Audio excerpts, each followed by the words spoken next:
Okay, so before I transcribe these final few pages, I need to say that this will be my very last post about the buoy and the pages themselves.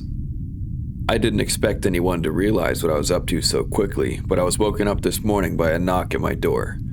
When I answered it, I was met by one of the men who had been at the dock the day the buoy was taken by the Navy. He stated he'd only come to ask a few follow-up questions, such as what our location was when we caught it in our nets, what the tides were like, and so on. I knew it was a bunch of bullshit, as it was information he could have gotten from my captain. He knew I knew it as well. That's when he not so subtly began threatening me, speaking about prison time, and worse, for leaking, as he put it, confidential documents before leaving. I'm currently packing my suitcase and leaving a message for my real estate agent to ask her to list my house for sale, along with one to my captain, telling him I won't be showing up anymore. I'm not sticking around, and as soon as I post this, I'm going to just get into my truck and drive. I'm going to disappear, and I'm going to stop somewhere in the middle of nowhere and burn the copies of the pages I have. Besides, I don't think I can wake up and look out at the ocean anymore. Here are the final pages.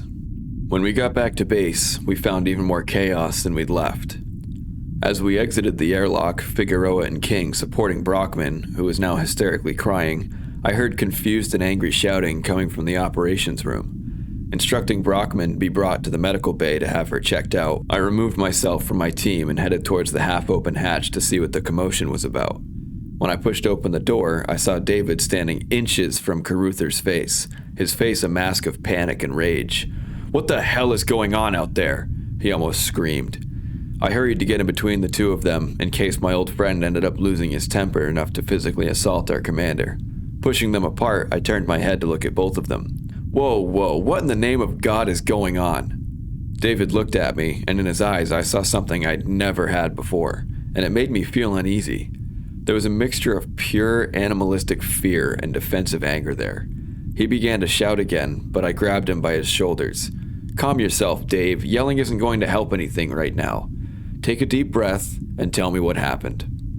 He bent almost in half for a moment, trying to suck in deep breaths of air before standing up and telling me what had happened. 3 of the 6 members of his team were gone. They had been exploring the wreck and had discovered a massive fissure in its hull, almost as if it had steamed headlong into a reef.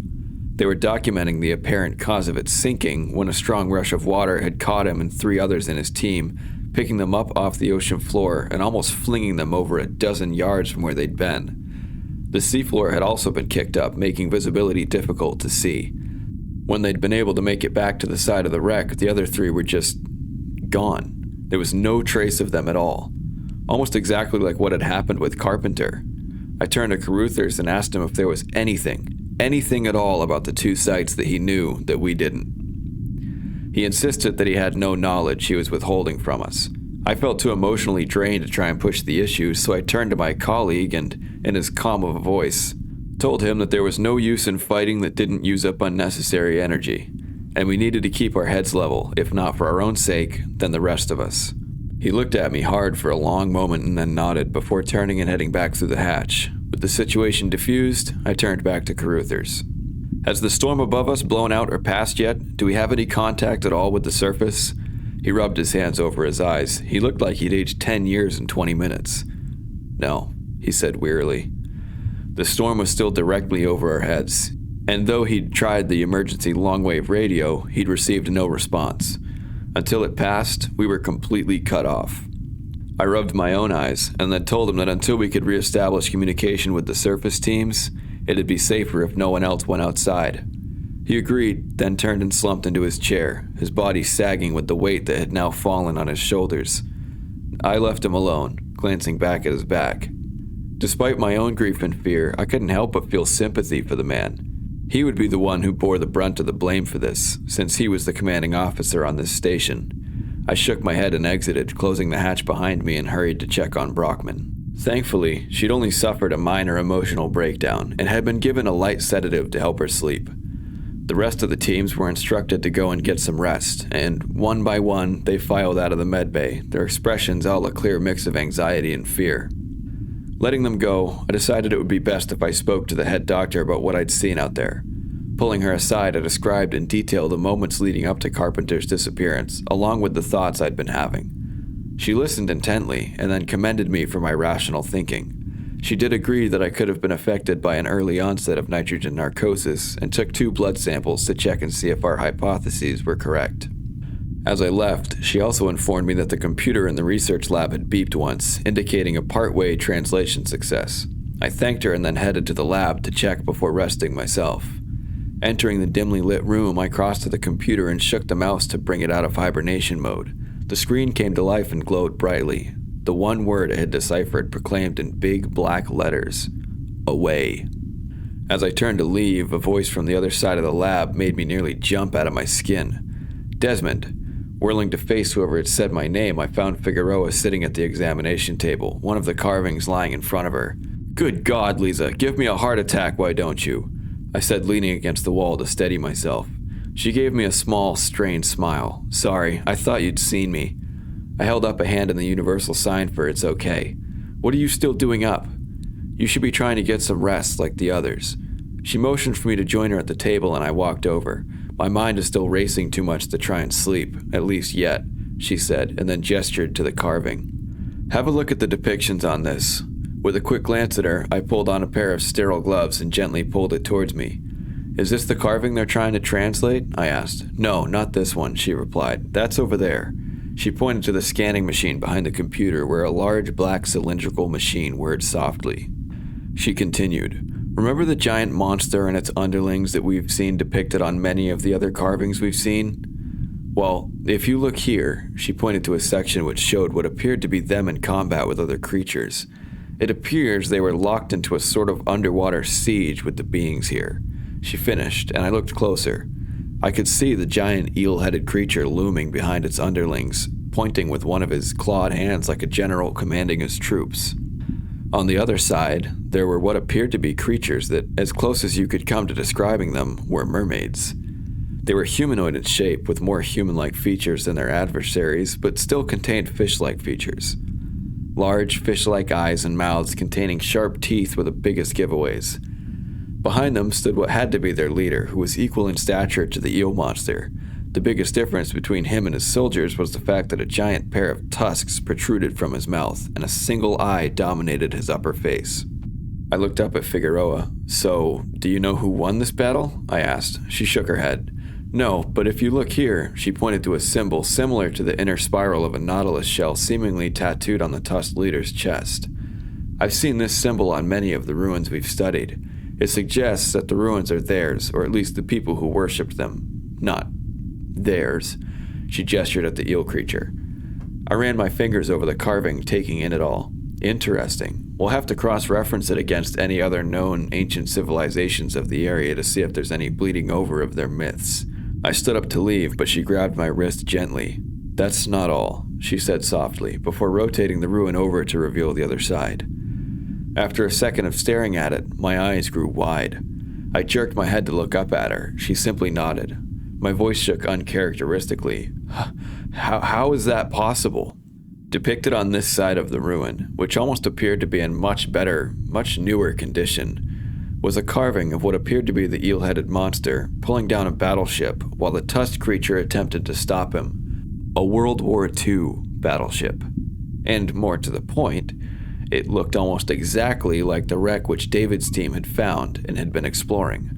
Both leaders' underlings swarmed under and around them, the viperfish-headed ones attempting to dismember and devour the drowning sailors, while the mermaid-looking creatures attempted to save them.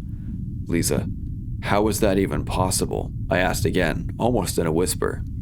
She shook her head gently. "I don't know," she said softly.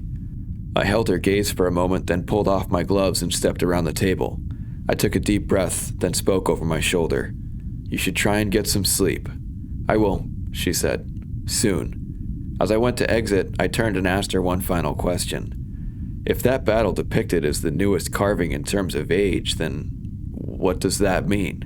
What happened to what appears to be, for all intents and purposes, the side of good in these battles?" Figueroa looked up from the ruin, answering me simply but seriously. "Maybe they lost." Trying to ignore the growing feeling of insects crawling under my skin, I shook my head and left the lab for the cabin. I wouldn't be able to fully understand the message until the rest had been deciphered and translated, and until then, all I could do was chase shadows and scare myself. The same went for the carvings. As I entered my cabin, a flash of a thought entered my mind. I remembered why that tricycle I'd sworn I had seen had looked so familiar. It was almost identical to one that I'd played around on in my parents' front yard as a kid. If I didn't know any better... No, knock it off, Desmond. There is no way it could have been the same. Things just don't pop out of your mind into the real world. Lying down on my bunk, I glanced again at the photo on the table. I reached out and caressed the cheek delicately. "Jackie, please, wherever you are, babe, help me get through this," I whispered, then rolled over and pulled the thin sheet up to my shoulders, forcing my eyes closed, and soon fell into a restless sleep. A sleep perturbed by nightmares of Carpenter and the 3 members of David's team, screaming in the dark void as if they were being skinned, torn apart, and eaten alive. "Desmond." I rolled over in my bunk, fighting back the waking world. I grunted. "Desmond, darling." I pulled myself partway out of my slumber. "Yeah, Jackie, what is it, babe?" I mumbled, trying to get comfortable. We really needed a new bed in the house. This one was getting old and uncomfortable, almost like there was metal underneath. I shot up straight as though I'd been zapped with electricity, reality slamming into my brain and reminding me that I wasn't sleeping in my own bed at home in Coos Bay. I was almost a mile underneath the ocean, and Jackie wasn't anywhere near here. Jackie wasn't anywhere anymore, not for 4 years.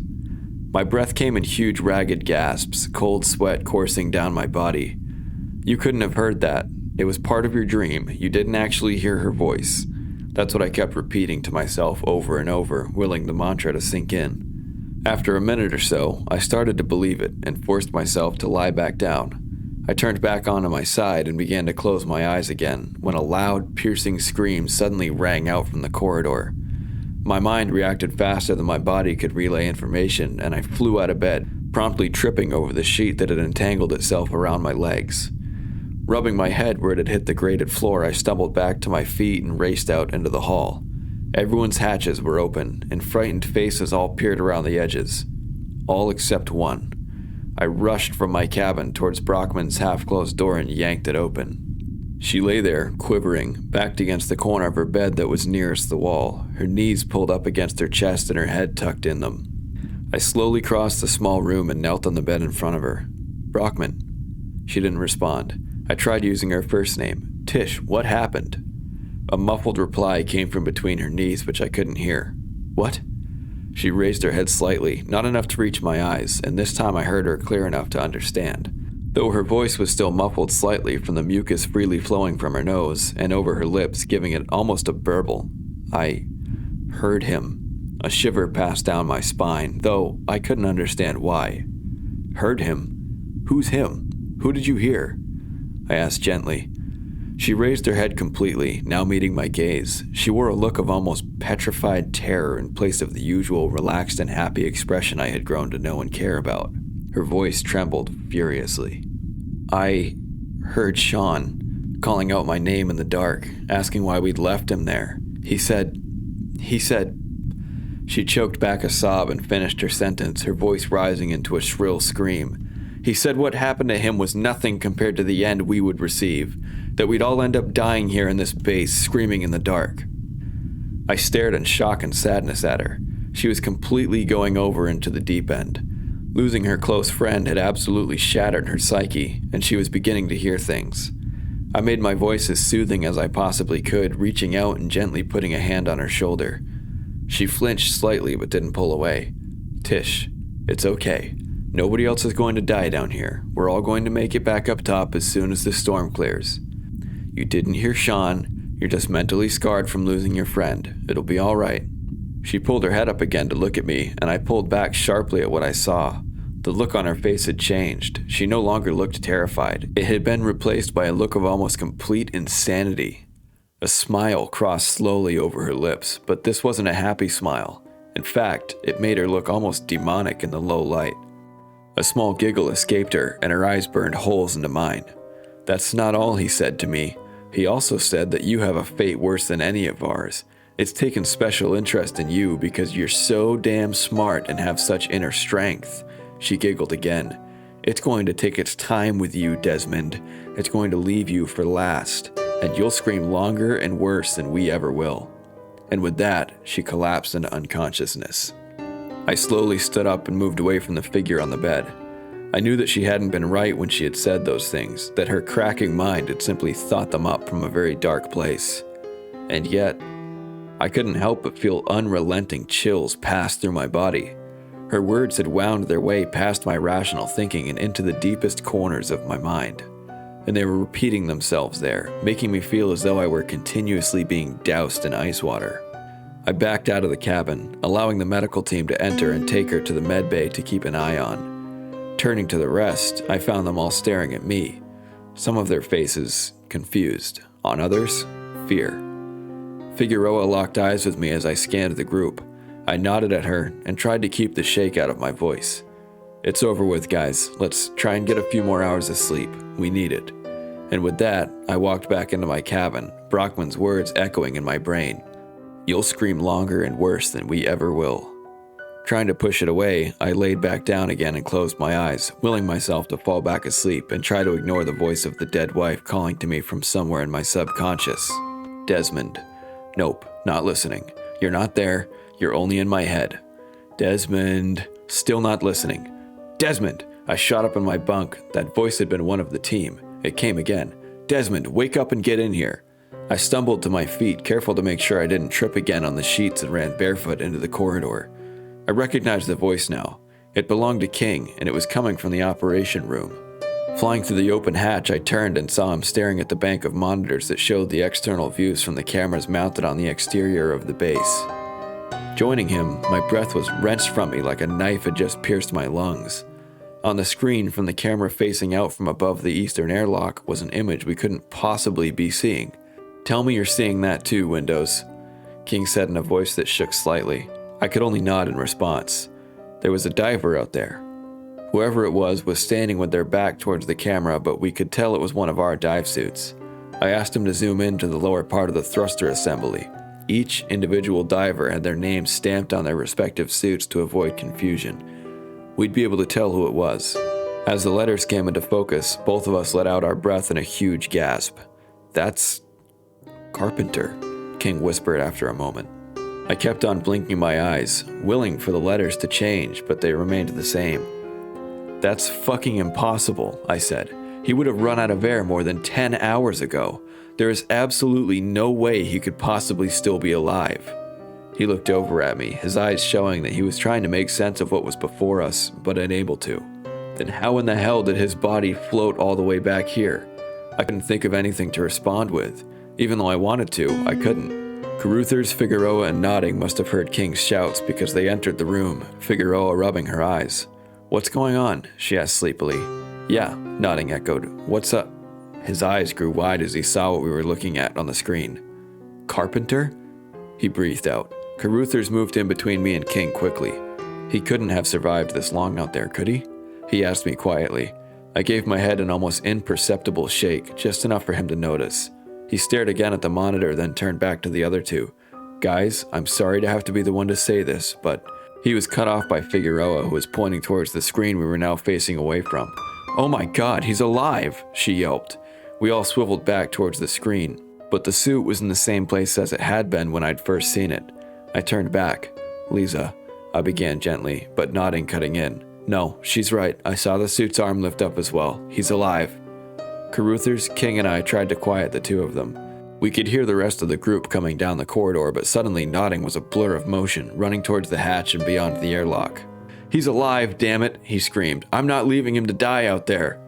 Caruthers tried running after him. Nodding was trying to pull the hatch closed when he grabbed the handle. "Evan, don't be fucking stupid," he yelled. The hatch reversed direction quickly, smashing him in the head and knocking him on his back. Figueroa and I rushed to check on him. Blood was seeping from a newly formed gash just below his hairline. One of the doctors poked their head through the door. "What the hell's going on?" he asked incredulously. I snapped my head up from the half-conscious man. "For God's sake, stop him!" I screamed. Everybody turned to look away, and I heard the airlock door close and seal itself from the inside. I leapt up, leaving Caruthers to be held by Figueroa, and ran to the airlock door. Looking through the small porthole, I saw that Nodding had already got into his suit and sealed it. I pounded on the metal hatch. "Carpenter's fucking dead, you idiot!" But he either didn't hear my yell through the thick door or simply ignored me. I saw him reach out with one clawed hand and smack the manual activation switch on the wall. The sound of the hatch filling with water filled my ears, and I screamed the same sentence I had already as the water rose over the porthole, begging that it would knock some sense into him. But it didn't. He reached down, turned the hatch with both claws, then thrust it out of the airlock. I turned and ran back into the now crowded observation room, almost smashing into the monitors as I frantically searched the screens for the one that was linked to his suit-mounted camera. Finally, I found it in the lower right-hand corner. He was on the bottom now, using short thrusts to close the distance between himself and the suit. I searched for the button to establish comms with his suit and stabbed it when I found him. Gripping the microphone tightly, I tried to speak in as calm of a voice as I could muster. "Evan, please listen to me. Please come back into the airlock." "No, Desmond, he's alive," he replied defiantly in a small burst of static. "Evan, please listen to common sense. Carpenter has been out there for over 14 hours. He only had enough air for 8. He can't possibly be alive. Please, I'm begging you, you don't want to see what's in there." But he ignored me. I heard him calling out over the open comm channel. "Hey, Sean, buddy," he called out. The still form less than 8 feet in front of him didn't reply. "Sean, buddy, thank God you made it back," he pressed on. "I'm sorry we left you out there, man, but we couldn't find you. Please, turn around and come back inside with me. We'll help you feel better." Still, nothing but silence. But nodding suddenly continued as though he'd received an answer. "Why can't you turn around, man?" My brow furrowed in confusion, and I felt the same shiver that had passed through me when Brockman had made her insane declaration return. I glanced away from the screen and was greeted by the same look of uneasiness in the rest of the team. I was brought back to the screen when I heard him speak again. "Why didn't I think before that you wouldn't be almost completely frozen by now? Of course I'll help you turn around and pull you back inside." He was now directly behind the suit, and I saw him reaching out a claw to hook onto its arm tether. In that moment, I also noticed something else. Something that turned my blood to ice and almost completely tore away the sanity from my mind. A pale, webbed, clawed hand gently holding onto the side of the suit, just below the waist, as if keeping it in place. I snatched for the microphone to scream for nodding not to touch the suit, but it was already too late. He had gripped the tether and slowly began to turn it towards him. Just before the front of the suit came into view, his screen cut off into static. A split second later, so did all of the cameras facing the eastern side of the base. For a few moments, there was absolute silence in the room as we stared at the static-filled screens. Then, it was shattered by the sound that almost leapt out of the speakers. Nodding had begun to scream, the same high-pitched, almost girly scream that he had made when he discovered the rubber eel Figueroa had put into his bed. Only this time, there was nothing funny about this scream at all. It never wavered at all. He never drew in a breath to continue screaming. It was simply one long, unending scream, one filled with more horror and pain than I'd ever heard anyone filled with before. It was so loud that it almost drowned out anything that was happening in the background. Almost. There was another sound that was barely audible underneath that almost inhuman wail, and it rooted me to the spot and drained all the blood from my face. It was the sound of something tearing apart his suit. For a split second, it was replaced by the sound of flesh tearing from bone, and then the sound of the ocean rushing into his suit overwhelmed it. Nodding screams became muffled through the water for another moment and then abruptly cut off, the salt water short-circuiting his comm link and filling the speakers with nothing but static. I stood rigid, the hairs all along my body standing up on end, my mind trying to make sense of the horror I had just witnessed, and I slowly turned back to the rest of the group. Their faces all held the same ashen, terrified expressions I knew my own face held. And then I heard the voice again. Her voice. Desmond. I closed my eyes and pressed my hands to my temples, attempting to force away the voice of the love of my life who had died 4 years ago in a boating accident. But this time, it didn't go away. Desmond. I opened my eyes as I felt the stinging sensation of hot tears forcing their way out of my tear ducts, and saw all of the others also holding their hands to their heads. A few of them fell to their knees and curled up into tight balls. "Mother?" I heard King let out in a pained voice. At the same time, Caruthers, who had pulled himself back into consciousness, was leaning against the hatch, his face contorted into a face that I had worn at my wife's funeral. Total anguish. "Abigail," he whimpered, "I'm so sorry that Daddy couldn't protect you. Please forgive me." The realization hit me like a freight train in that instant, connecting the soul-piercing pieces together in the one jigsaw puzzle I wish my mind wouldn't have been able to solve. The voice in my head, and the ones the others were hearing, the disappearance of Carpenter and the members of David's team, the storm overhead, the sunken battleship not torn apart by a reef but by something, the tricycle, my childhood tricycle, plucked out from my memories and shown to me. The carvings on the pillars of the monstrosities, ruins that I now knew had never seen the surface in their entire existence. The single word that had been translated from the language on the stone we'd brought back. The piece that Notting had knocked over in the almost endless darkness that had lain beneath it. A prison. It all fit, and it completely shattered my view of reality. Oh dear God, what have we done? At the same time, I heard a sound from out in the corridor, loud enough to be heard over the whispering voice that wouldn't go away. It was one that sent the same ice water sensation through my body and almost caused me to piss myself. The sound of the outer airlock door closing and something lumbering over towards the drain cycle switch. Whatever spell had been keeping me in place shattered, and I flew past everyone into the corridor towards the inner hatch. Whatever had killed Notting. You know exactly what killed Notting, Desmond. Jackie's voice cooed inside my head. Its tone now shifted from the tone I lovingly remembered into one that was terrifyingly sinister. Had made its way into the airlock and was now trying to get inside the base. And we would all be dead if it was able to. I slammed into the hatch, staring through the porthole, and in that instant, all semblance of sanity fled my body from what I saw. My fractured mind was only able to take in two details. The head. That awful head that looked exactly like that of a viperfish, which turned to stare at me with one large bulbous eye. With the mouth that, even though had no lips, seemed to turn from a threat display into a leering grin of what I could only describe as pure evil and malice. And, clutched in one webbed clawed hand, oh dear Jesus, was Notting's severed head, his face eternally frozen with the same look of horror and pain that had been bestowed upon the poor souls in the carvings, the last drops of blood dripping from the torn flaps of skin below his neck where it had once connected with his body. I screamed as loud as I could for anyone to come help me keep the hatch closed. For a second, there was no reply at all, and I felt myself deflate inside. They were all still in their own personal hell, haunted by the voices placed in their heads. No, pulled out of their heads, and didn't hear me. The water was almost completely drained from the airlock, and though I didn't glance through the porthole again, I knew it was coming closer to the hatch, ready to yank the wheel out of my grasp and come inside to begin its slaughter. I could hear its wheezing gasps. I screamed one last time, a scream more of defiance than help, when three shapes smashed into the hatch on either side of me. Figueroa, Alton, and King had somehow snapped out of the trance and made their way over to me. "We have to seal the hatch," Figueroa screamed. "How?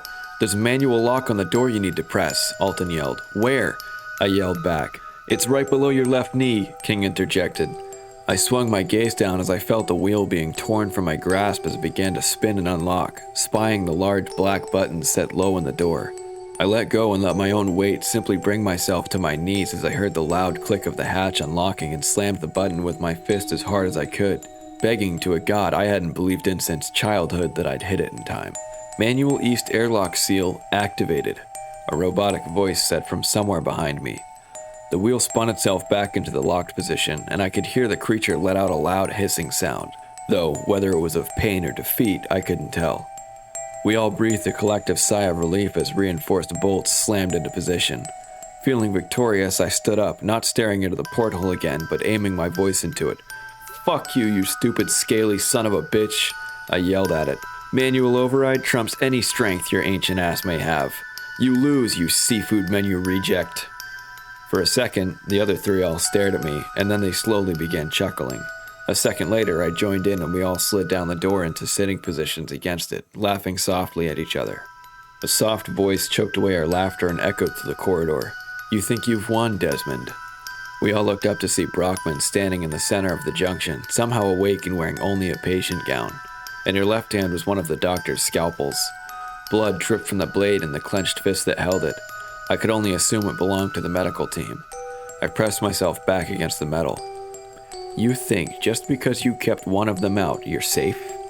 She let out a loud, insane laugh, her eyes wide and darting around. "You haven't done shit. All you've done is delayed the inevitable." You can't win against these things. They're as old as the earth itself.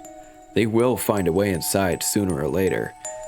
And then what Carpenter told me would happen will. And you will scream. You will all scream. The eyes locked onto mine, and in that instant, I realized that everything she had said earlier had been true. It had wanted her to know, to tell all of us, to tell me. But you, Desmond, you will scream last and loudest, and it will be a torture and agony which you could never possibly imagine. She raised the arm that held the scalpel. Good does not triumph over evil where evil lives. And God? God will not save you down here.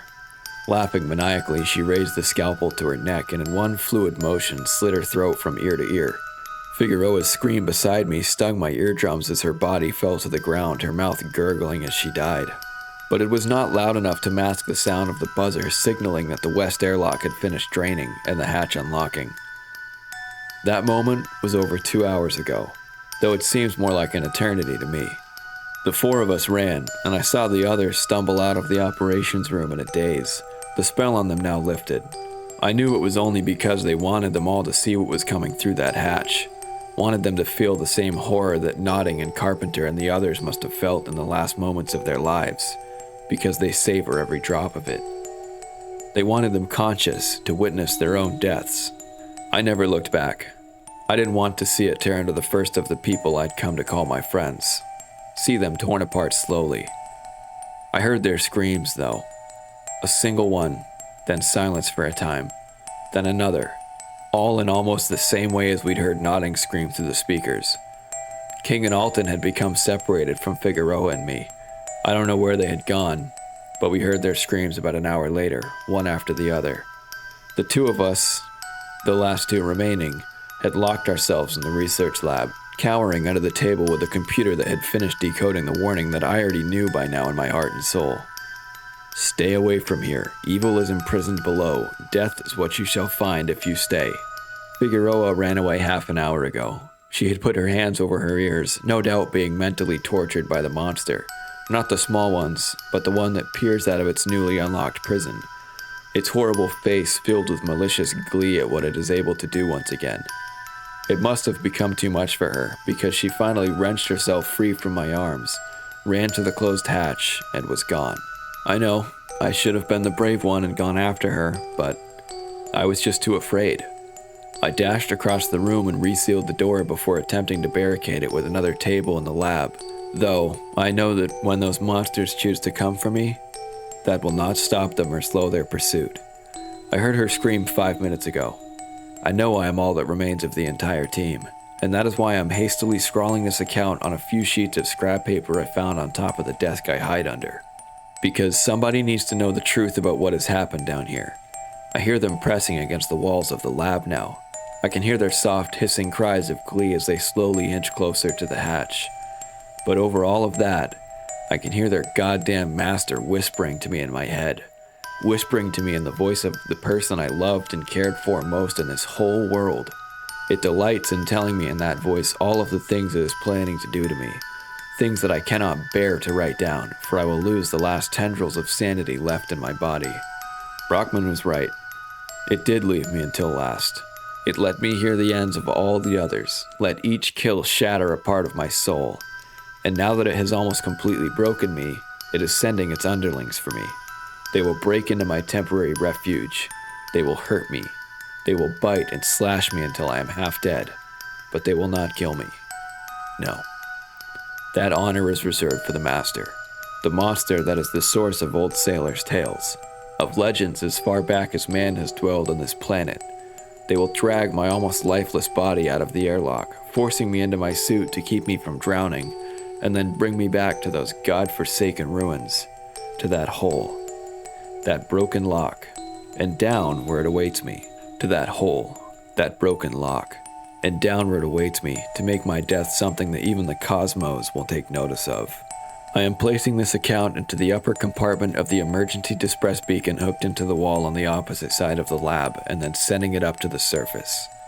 Please, I beg of you one final time, do not come down here looking for us. Stay away from this stretch of ocean at any cost. We have unleashed something that the creature who locked it away tried to keep hidden from us, for our sake, humanity's sake. This is a place that we were never meant to go. Nothing but death awaits you down here in the void. Stay away.